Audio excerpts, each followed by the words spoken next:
Dans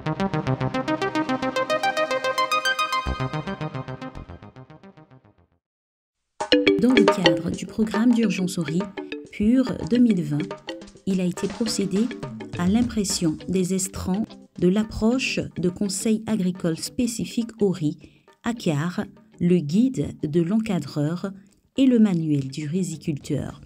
Cette approche a été élaborée afin de contribuer à l'atteinte des objectifs de la stratégie nationale de développement de la riziculture, notamment sur les aspects de l'amélioration de la productivité des exploitations.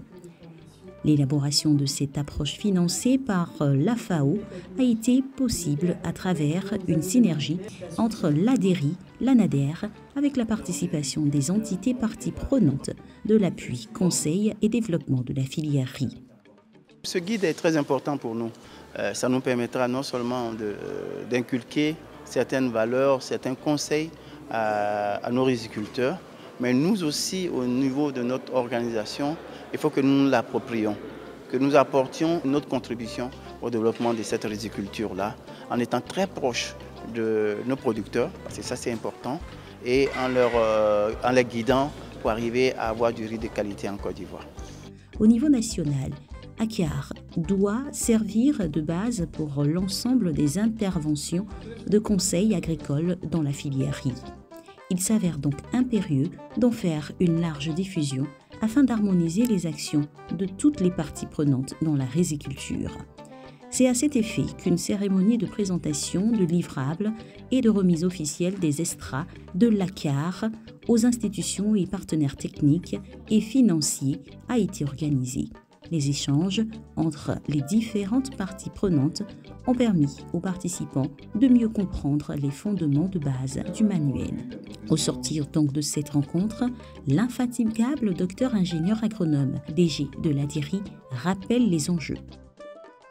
Les deux documents sont bons. Il y a un document pour l'encadreur et puis un document pour le producteur. C'est deux livres différents. Mais il y a un aspect qu'il faut faire pour compléter, c'est la formation. Si tu as un encadreur qui connaît moins que celui à qui il vient apprendre, il est complexé devant lui. Donc il faut lui le former d'abord. Ça c'est la première étape. Ensuite, le paysan lui-même, dans quelles conditions il se trouve, comment on va l'approcher. Ce sont ces éléments-là vraiment qui sont très importants dedans. Et vous avez parlé d'autosuffisance en quantité, c'est l'objectif de la création de l'ADERI. On t'a dit, bon, je crée une structure, c'est avant l'OND, qui sera chargée à mon nom, à mon État, de faire en sorte que la Côte d'Ivoire, qui a un potentiel extraordinaire en matière de riziculture, puisse atteindre l'autosuffisance dans le meilleur délai. Et maintenant, ça devient une urgence parce que vous voyez ce qui se passe en Ukraine. Là. Tout ce qui est céréales, là, bientôt, ça va partir. Donc, on sera obligé de consommer ce qu'on nous-mêmes on produit.